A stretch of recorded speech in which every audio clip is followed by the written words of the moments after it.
오늘 저는 주를 내 가슴에 품고 라는 제목으로 말씀을 전하겠습니다. 우리는 평상시에 살아가면서 언제든지 하나님을 가슴에 품고 살아가야 합니다. 지금도 살아계신 역사하시는 아버지 하나님을 우리는 언제나 현실감 있게 그분을 가슴에 품어야 합니다. 구약 성경에 그 오랫동안 노아의 그 홍수 이전에는 많은 사람들이 오랫동안 살았습니다. 사람들이 그 1000년에 가까운 시간을 살지만은 그러나 그 모든 1000년의 시간이 결코 하나님을 만족시켰다는 것은 아닙니다. 계속되는 삶의 과정 속에서 그 중에 한 이름을 하나님께서 말씀하시는데 에녹의 삶을 우리에게 집중하게 합니다. 에녹은 그가 65세에 모두셀라를 낳고 그 이후에 하나님과 함께 동행한 삶을 300년 동안 살아갔다라고 짧게 인생을 이야기합니다. 그 300년의 세월 하나님과 동행했다는 것은 결국 얼마나 그 에녹의 마음속에 하나님과 현실감 있는 지금도 살아계시고 역사하시는 아버지 하나님을 이 가슴에 담고 하루하루를 살아갔다는 것입니다. 많은 사람들이 있지만 다 그렇게 살아가는 것은 아닙니다. 모두가 다 믿음이 있지만 다 그렇게 살아가는 것은 아닙니다. 여러분, 지금도 하나님께서 살아계시고 역사하신 것을 믿습니까?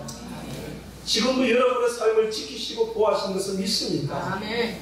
여러분의 손은, 여러분의 모든 삶은 하나님의 손에 달려있다는 것을 믿습니까? 아멘. 하나님께서 여러분을 붙들고 계십니다. 아멘. 하나님께서 여러분들을 인도하십니다. 아멘. 지금도 살아계셔서 역사하시는 하나님이십니다. 아멘. 우리 예수님은 언제나 우리에게 큰 은혜를 주시기 위해서 우리에게 다가오시는데 언제나 예수 그리스도가 우리의 가슴 속에 살아있으면 우리는 언제나 기쁨 있게 하루하루를 살아갈 수 있습니다. 예수의 사랑을 이걸 느껴본 사람이 알 수 있는 거예요. 느껴보지 못하면 어떻게 그 은혜에 우리가 거할 수 있겠습니까? 저는 계속해서 마태복음을 강해를 계속하려고 합니다. 오늘 1장에 나와 있는 내용 속에서 아브라함부터 해서 모든 족속에 이르는 그 족보의 열거를 하고 있습니다. 아브라함에서부터 시작된 믿음의 삶, 아브라함이 하나님을 믿고 의지했던 그 삶, 아브라함의 마음속에 언제나 하나님을 품고 살아갔던 그 마음을 우리가 다시 한번 생각을 해야 합니다.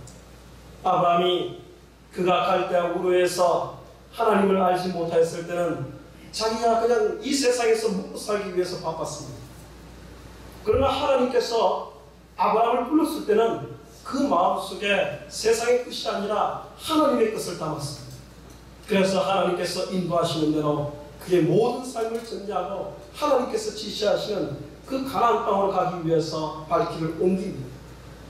그 길은 예비된 것이었지만 약속된 하나님의 축복의 그 은혜를 누리기 위해서는 반드시 믿음으로 걸어가야만 했습니다. 믿음이 없었으면 그 길을 가지 못합니다. 믿음이 없으면 주를 섬길 수도 없습니다. 아브라함이 믿음에 온전하여서 하나님을 의지하고 하나님을 바라보았기 때문에 그래서 언제나 매일 매 순간마다 그 가슴 속에 살아계신 하나님을 의지했기 때문에 그는 어떤 순간에서도 믿음으로 좌우로 흔들리지 않았습니다. 우리가 아브라함을 통하여서 바라볼 수 있는 믿음의 조상, 믿음의 아버지로서 우리가 볼 수 있는 것은 언제든지 그 믿음이 살아있는 믿음이었고 언제든지 하나님을 신뢰하는 그 믿음이었다는 사실입니다. 그 믿음은 오늘 우리에게 요구합니다. 하나님께서 오늘 이 시대의 믿음의 사람을 구할 때에 아브라함과 같이 정말 주를 내 마음에 품고 살아가는 그런 살아있는 그 믿음을 요구하시는 것입니다. 오늘 본문의 말씀 속에 야곱과 그 후손 그 그 이후에 나타나는 요셉이라는 이 사람을 통하여서 하나님께서 은혜를 주시기를 원하십니다. 요셉은 자기가 약혼한 아내가 어느 날 갑자기 임신했다는 소식을 듣습니다. 이게 쉽게 이해가 가지 않는 부분입니다.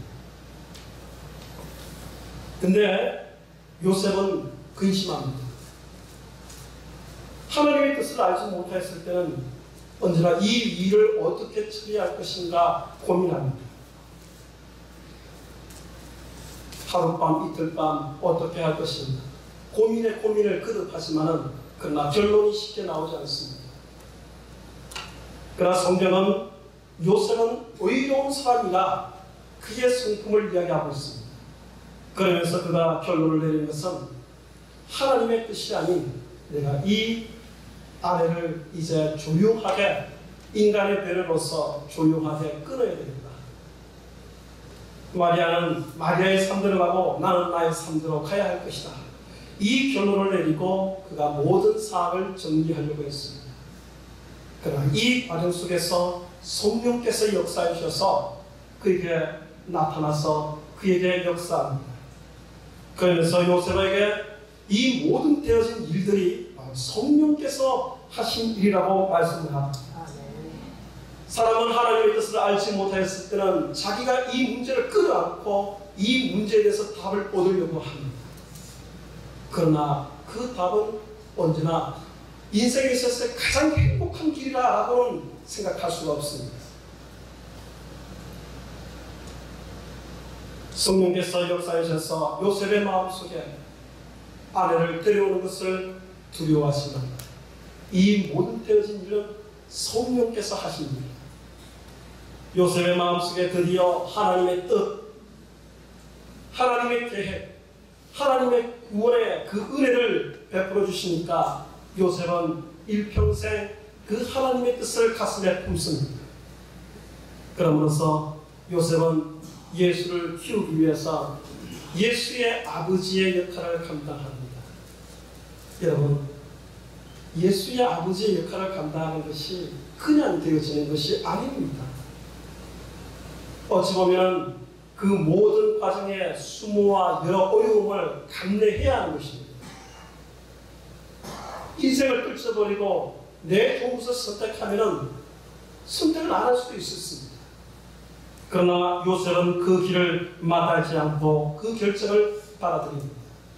그러면서 그 모든 인생을 하나님 앞에 맡겨드리는 겁니다. 주를 내 마음속에 품고 간다는 것은 이제 그 요셉의 마음속에 언제나 예수 그리스도를 이 세상에 오실 임마누엘의 그 하나님을 의지하면서 그를 가슴에 품고 살아갔던 것입니다. 하나님의 뜻은 사랑과 함께 합력해서 이루어지게 됩니다. 하나님께서 이 세상에 사람을 찾으실 때는 반드시 하나님의 뜻과 합력하는 사람을 찾습니다.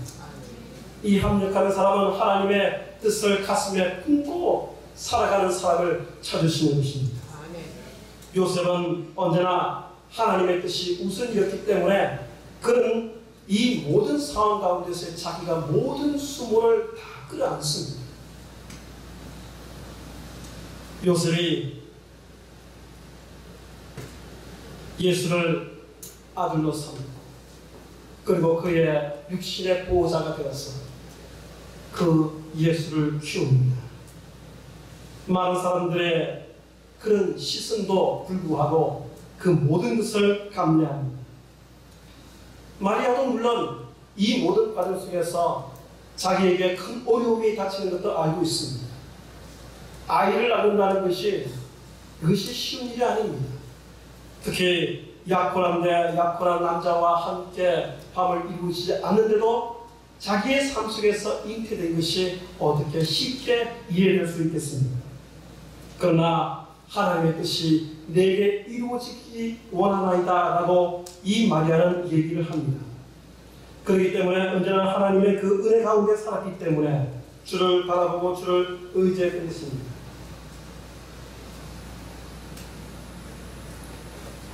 사랑하는 성도 여러분, 예수를 믿는다는 것이 결코 좋은 일만 있는 것은 아닙니다. 예수를 믿고 그분을 의지하고 나아갈 때에 인생의 모든 일이 순탄케 이루어진 것만은 아닙니다. 요셉과 마리아는 예수를 키운다는 것은 결국 그것을 예수를 통하여서 하나님의 뜻을 이루어드리는 큰 뜻을 품지만, 그러나 육신적으로 삶 속에서 감당해야 하는 헌신된 그 삶은 고스란히 짊어져야 합니다. 이것은 이 땅의 믿음의 사람은 헌신할 수밖에 없습니다. 주를 위해서 감당해야 하는 것은 헌신을 해야 할 부분이 있습니다. 우리가 사역을 감당할 때도 그 어려움이 있습니다. 이것이 내게 나를 높여주는 그 역할이 아닐 수도 있습니다. 내가 수고롭게 땀 흘려서 해야 할 그런 일들이 있습니다. 그럼에도 불구하고 그 일을 감당해야 합니다. 그렇지 않을 때는 이것이 내게 주어져 있는 그 모든 것을 감당하기가 어렵습니다. 여러분, 사람들은 각자의 삶 속에서 하나님의 그 은혜에 살아갑니다만, 그 은혜를 받기 위해서는 고난도 또한 무시 못하게 다가온다는 사실입니다. 고난 다음에 그 속에서 은혜가 더 크게 역사하는 것을 우리는 알 수 있습니다. 우리의 삶 속에서 많은 좋은 것만 얻게 될 것이라고 생각한다면 그것은 오산입니다. 요셉은 이 모든 과정 속에서 그 모든 역경을 다 이겨내고 예수의 육신의 아버지가 되어서 온전히 그 모든 것을 감내하면서 그 어려움을 다 감내하며 나아갑니다. 요셉의 삶은 결국 그 마음속에 오직 예수 그리스도를 가슴에 품는 삶이었습니다. 그에게 예수 그리스도만이 완전한 것이요, 예수 그리스도만이 그에게 가장 큰 중요한 그러한 오직 그의 모든 것이었습니다. 그렇기 때문에 우리는 우리의 삶 속에서 신앙 안에서의 삶을 살아갈 때는 언제든지 제일 중요한 것은 예수 그리스도를 위해서 내가 어떻게 살아가는가 중요합니다. 예수 그리스도를 가슴에 품고 살아가야 할 줄로 믿습니다. 아멘. 베드로와 요한과 바울의 삶을 보십시오. 베드로의 삶도 그가 예수 그리스도가 그 마음속에 있지 않았을 때는 그저 예수를 따라가면 좋은 자리에 한번 앉아볼 것이라는 큰 기대감만 있을 뿐이었습니다. 그러나 예수 그리스도께서 십자가에 달리시고 부활하신 이후에 그 마음속에 다가올 때는 온전한 내 주님으로서 다가온 줄로 믿습니다. 그래야만이 그 모든 고난을 감내할 수 있습니다. 예수가 나의 주로 다가오지 않았을 때는 십자가 앞에서는 모두가 도망가 버리는 겁니다.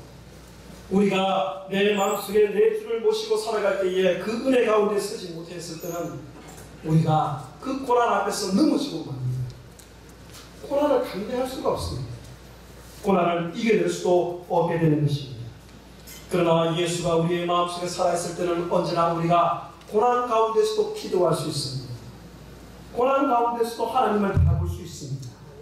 십자가 앞에서도 두려워하지 않고 온전한 걸음으로 나아갈 수 있게 되는 것입니다. 베드로의 삶이 그랬습니다. 베드로가 그의 마음속에 예수가 자리 잡으니까 그가 온전히 복음을 전가하는 데에 돌판면을 맞을 때도, 그가 많은 사람들에게 모욕거리를 받을 때도, 그가 그 십자가의 앞에서 예수 앞에서는 도망갔지만 그러나 자기가 감내해야 할 그 십자가 앞에서는 온전히 받아들이는 것을 볼 수 있습니다. 요한은 어떠합니까? 요한도 일평생 그와 같이 주 예수 살았을 때에, 이 땅에 계셨을 때는 그런 예수 그리스도를 가슴에 담지 못했습니다만, 그러나 예수께서 자기의 주로 확신 있게 자리 잡았을 때는 그의 평생에 언제나 모든 삶, 그 삶을 주님 앞에 드립니다. 여러분, 요한의 삶은 일평생 하나님 앞에서의 기도하는 삶이었습니다. 요한은 밤모섬에 있을 때에 그가 매일 낮에는 노동에 시달리고 밤에 자기의 처소로 돌아왔을 때는 참 몸누일 곳 없는 그 좁은 곳에서 동굴 속에 들어가서 무릎 꿇고 기도하는데 그 얼마나 하나님 앞에 기도를 했든지 무릎이 온전히 펴지지 못할 정도로 그렇게 하나님 앞에 기도했다고 합니다.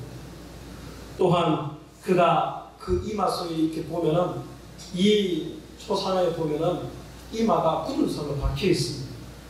굳은 살로 박혀 있다는 것은 기도할 때에 그 머리에 땅이 대고 그렇게 기도하는 모습으로 살아가는 것입니다. 여러분, 기도가 쉬운 것은 아닙니다. 하나님 앞에 주를 품고 나아갈 때는 이와 같이 모든 삶 속에서 온전한 믿음으로서 그리고 기도하는 삶으로 나아간 줄로 믿습니다. 바울은 삶은 어땠습니까? 바울은 하나님 앞에서 살아갈 때에 그가 예수 믿지 못했을 때에 그가 다메섹에서 주님 만나지 못했을 때는 예수 그리스도를 배척하는 사람이었습니다. 한없이 죄인 중에 괴수였습니다. 그러나 그의 마음속에 다메섹에서 다가오시는 예수님을 가슴속에 모셨을 때는 사람이 완전히 틀렸습니다. 인격도 달라지고 모든 삶이 달라졌습니다. 오직 주를 향해서 나아가는데 그 앞에 놓여져 있는 그 험난한 길을 감내합니다. 여러분, 우리는 바울의 삶을 회상하면서 그분의 위대하게 걸어갔던 예수 그리스도의 가슴에 품고 걸어갔던 삶을 우리는 본받기를 원합니다. 여러분, 정말 그렇습니까? 그렇다면 우리는 마음속에 그 마음을 본받기를 원하면서도 실제적으로 우리의 삶 속에서는 우리는 그 어려움이 다가오면 고민할 때가 있습니다.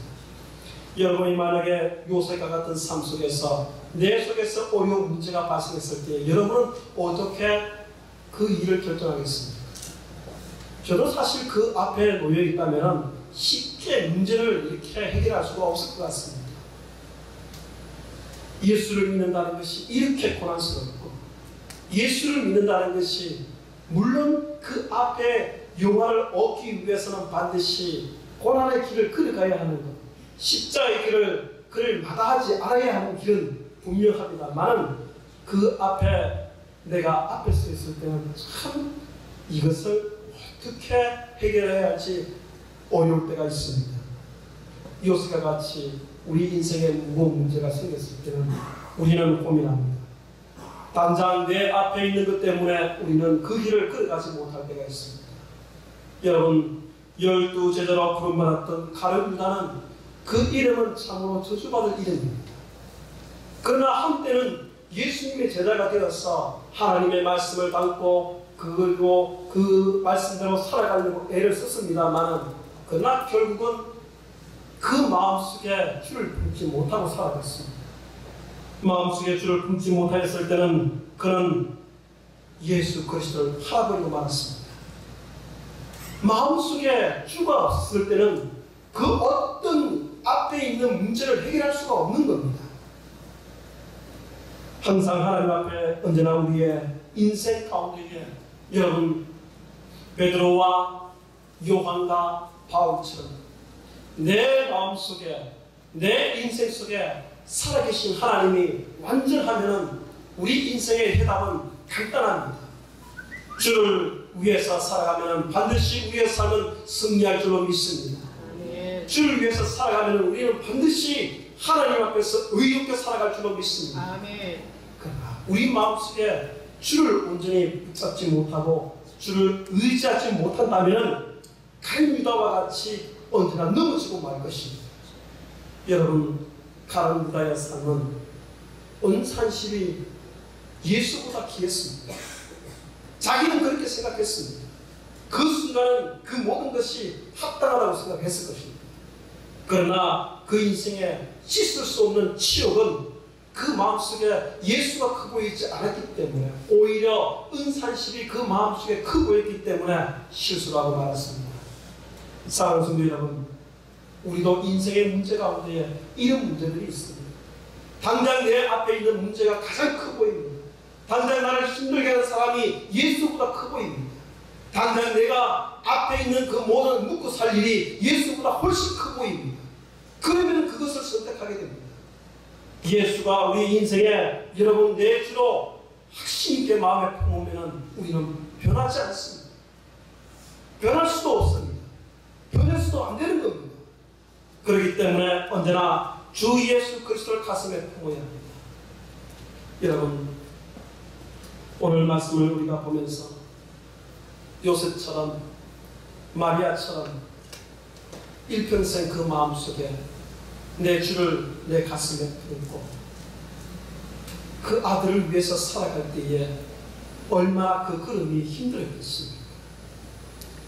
가난한 삶 속에서 요셉이 예수를 키우는 것도 만만치 않은 삶입니다. 저도 아들 하나를 키우지만은 쉬운 삶이 아닙니다. 그냥 키우는 게 아니었습니다. 마리아도 예수를 가슴에 품고 살아갈 때는 그 예수가 세상을 구원할 임마누엘 내 주가 된다는 것을 알고 있었습니다만, 그러나 예수를 키울 때에 예수가 십자가에 달렸을 때에 고스란히 그 고통을 받았습니다. 십자가 앞에서 예수가 그 십자가에서 피 흘리고 죽는 그 광경을 목격했을 때는 여러분 그 마음이 미칠 적이 아니었겠습니다. 이 모든 고난을 고스란히 본다는 겁니다. 여러분, 우리는 예수 그리스도의 십자가의 그 이야기를 들었습니다만 우리는 직접 그 십자가 앞에서는 목격하지는 못했습니다. 그러나 그 목격한 것보다도 우리는 우리의 현실 속에서 지금도 부활하셔서 살아계시는 예수 그리스도를 우리는 가슴에 담았습니다. 우리는 예수를 가슴에 담고 우리는 지금까지 살아왔습니다. 여러분의 그 걸음이 놓쳐지지 않기를 바랍니다. 아멘. 여러분, 그 어떤 것보다도 예수보다도 여러분의 눈에서 더 커 보이지 않게 되기를 바랍니다. 아멘. 여러분의 문제가 여러분을 넘어뜨릴 것 같지만 주님께서 오른손으로 붙들고 여러분을 붙들고 있으면 그 어떤 것도 무너뜨리지 않습니다. 아멘. 사람이 두려워서 그 사람이 나를 피할 것 같지만 여러분, 우리의 생명을 붙잡는 것은 누구입니까? 예수 그리스도가 우리를 붙잡고 주신 겁니다. 하나님께서 우리를 붙잡으면 우리는 넘어지지 않습니다. 아멘. 여러분의 머리털을 희기도 하고 끊기도 하는 것은 누가 하십니까? 예수 그리스도가 하십니다. 여러분의 인생을 인도하시는 것은 누구이십니까? 여러분이 여러분의 인생을 이끌고 갑니까? 그런 수고로운 겁니다. 내가 내 인생을 내가 책임지기 위해서 앞으로의 노후의 삶을 어떻게 살 것인가 준비하는 것, 여러분 이것만을 생각한다면 그것은 괴로운 것입니다.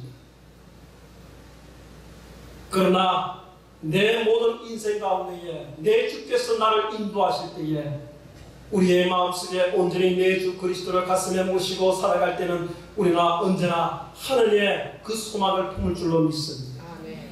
이 땅의 삶 속에서도 하나님께서 우리를 인도해 주실 것을 믿습니다. 아멘. 예수를 믿는다는 것은 우리에게 가장 큰 행복을 줍니다. 아멘. 그러나 그 속에서 감내해야 할 요셉과 마리아처럼 예수를 위해서 헌신해야 할 부분을 마다하지 않고 그 고난의 길을 고스란히 걸어갔던 믿음의 삶을 우리는 본받아야 합니다. 아멘.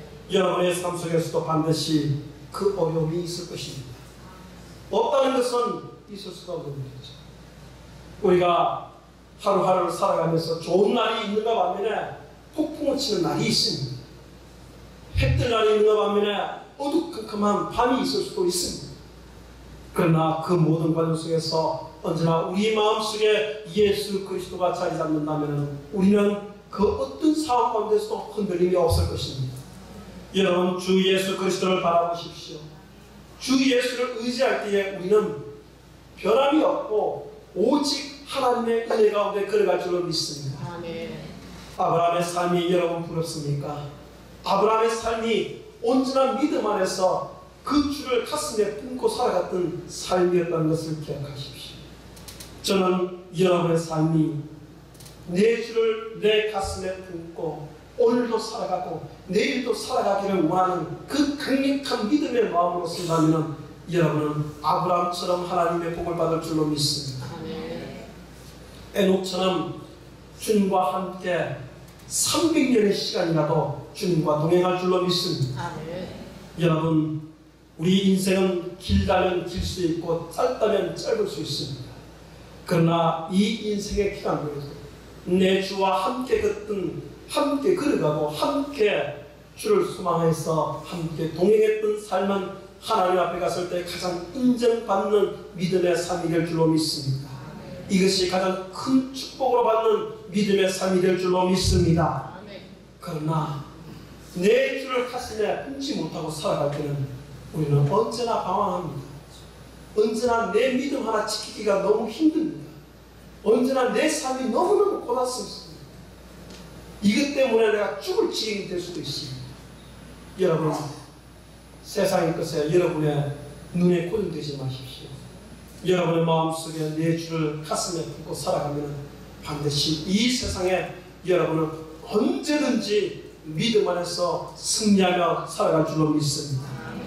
요셉과 마리아처럼 여러분의 인생 가운데에 예수를 품었다는 것이 여러분의 가장 큰 축복이 될 수 있을 것입니다. 그러나 여러분의 삶 속에 여러분이 감내해야 할 내 몫에 대인 십자가를 마다하지 않고, 그리고 그 길을 걸어갈 때는 하나님께서 여러분의 삶 속에 큰 은혜로 함께 주실 줄로 믿습니다. 여러분, 마음의 준비되어 있습니까? 여러분, 오늘도 내 주와 함께 동행할 그런 마음이 준비가 되어 있습니까? 그 길을 걸어가기를 원하십니까? 아멘. 아멘이십니까? 아멘. 아멘이십니까? 아멘. 그렇다면 여러분의 앞에 길을 승리할 수 있습니다. 아멘. 반드시 하나님께서 여러분의 삶을 높여주실 줄로 믿습니다. 아멘. 다 함께 기도하시겠습니다.